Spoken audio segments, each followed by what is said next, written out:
Let me now give you some tips for making your forms easier to use. One of the biggest problems with forms is that many users don't like using them, and it's very hard to blame them. Forms are usually tedious to fill out, poorly formatted, confusing to use, and generally provide a negative experience for your users. It's incumbent upon us then as web designers to make our forms as easy to use and as simple as possible by planning them well, labeling all form elements clearly, formatting the forms themselves very carefully, and then some additional tips, all of which I'll cover in the next few movies. First, remember to set the name and value attributes for your various form elements so the document created will be neatly organized. Also, remember to place submit buttons with the form tags, otherwise your users won't be able to submit the data. Also, be sure to include a reset button. This form here does not include a reset button. Also, you want to format your forms using tables.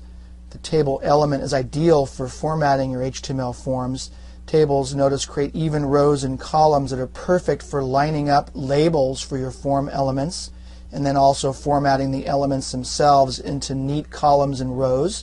You can also place empty rows to provide more spacing between the form elements. You can color different cells or columns to make the form easier to understand and read. So in general, the tabular nature of your forms make them ideal to format using tables. Another tip is to make the navigation of your forms easier by adjusting the form elements tab order. As you may know, users can navigate from one input element of a form to the next by pressing the tab key on their keyboard. By default, the tab key follows the order in which you entered the input elements in your HTML code, but you can change the tab order to move the user around the form in a different order, perhaps one that's easier for them or more logical.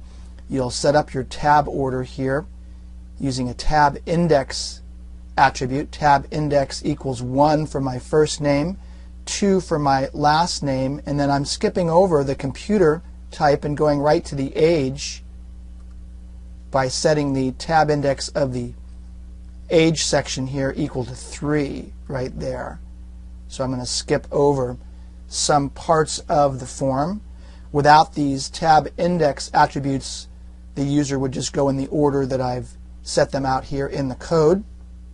But again, you may find that it's easier to change that tab order. So notice that I'm hitting the tab key and I'm skipping down to the age category. I skipped right over the computer category just to demonstrate how that tab index works. Now, organizing your forms will go a long way in making them easier to set up, modify, and also use. So let me now move on to the next movie and introduce to you how to organize your forms using the field set and legend elements.